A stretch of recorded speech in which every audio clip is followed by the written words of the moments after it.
The Liberals are still trying to get their head around Saturday's election loss. Questions remain over who the new party leader will be. I want to bring in now Liberal MP Karen Andrews. Karen, thanks so much for your time. Congratulations on your re-election.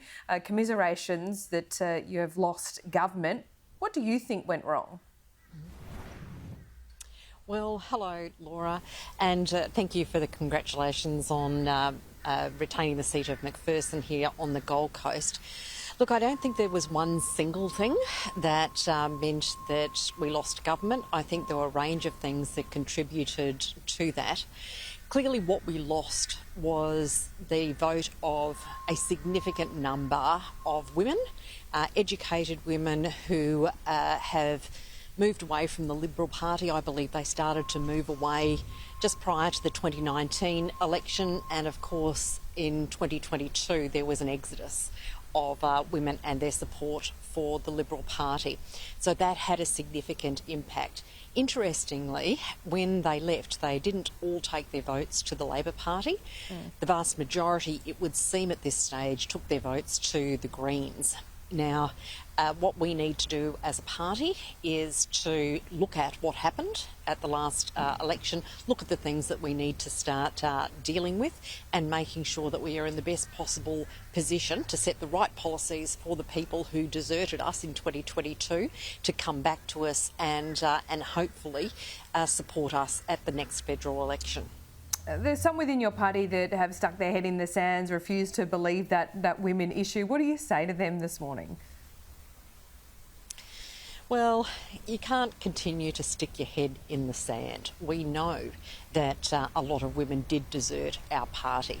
We need to understand the reasons why, but on the surface of it, it's pretty apparent, and that is that a particular cohort of women, a very large cohort, don't believe that the Liberal Party listens to them, hears what they have to say, and finally does not represent their views.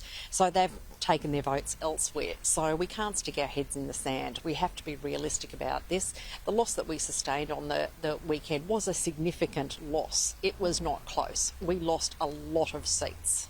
So it is really time for an honest, realistic assessment. Yeah, and look, the hurdles you have to jump over, not just the way that your party apparently speaks to women voters, but also women, wanting to get in and represent the Liberals. If you look at these Teal candidates, they are, on paper, Liberals, but they decided to run as independents. So where does that go now? Do you have to start talking about quotas? Well, I think that we need to look at a number of things. Now, the women who are the Teal independents that were elected, they were good enough to be elected to a seat in the federal parliament. Would they have been able to get through a Liberal Party pre-selection process? That is an entirely different question, the way that parties actually pre-select their candidates. I think that's an opportunity for us to look at what our party processes are as part of the analysis of what went wrong. But we need to be looking at these disaffected women and attracting them to stand as candidates in winnable seats. Now, we will have less women in Parliament from the coalition this time, and I think it will be very stark contrast when you actually see us sitting in Parliament on the opposition benches, and that's going to really hit it home to people, the size of the loss and the fact that we have lost some significant achievers in there, and some of those have been women. Karen, what is your immediate future? Why did you, as I understand it, you decided not to put your hand up for the leader of the Liberal Party and nor deputy? Why not? Yep. So it's clear that Peter Dutton has very widespread support to stand as the leader of the Liberal Party, and that is support that I understand is not just from Queensland, where he has a very strong base, but he has support across Australia. So I think he will definitely be the only candidate who is standing for the Liberal Party leadership. Now, it is untenable for there to be a a leader and a deputy from the same state, in this case Queensland. So that means that as we are a party across Australia, if we have a leader from Queensland, we need to make sure that we have a deputy leader from another state.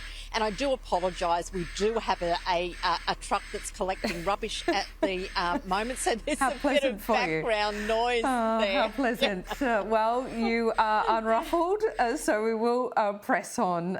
These things happen with live television, don't they? Now, to your previous portfolio, I want to ask you about this boat that was intercepted on election day. Who made that call to issue the media release announcing the arrival of this asylum seeker vessel? Look, ultimately that is a decision that gets made from the commander of Operation Sovereign Borders. So I was briefed on the circumstances mid-morning on Saturday.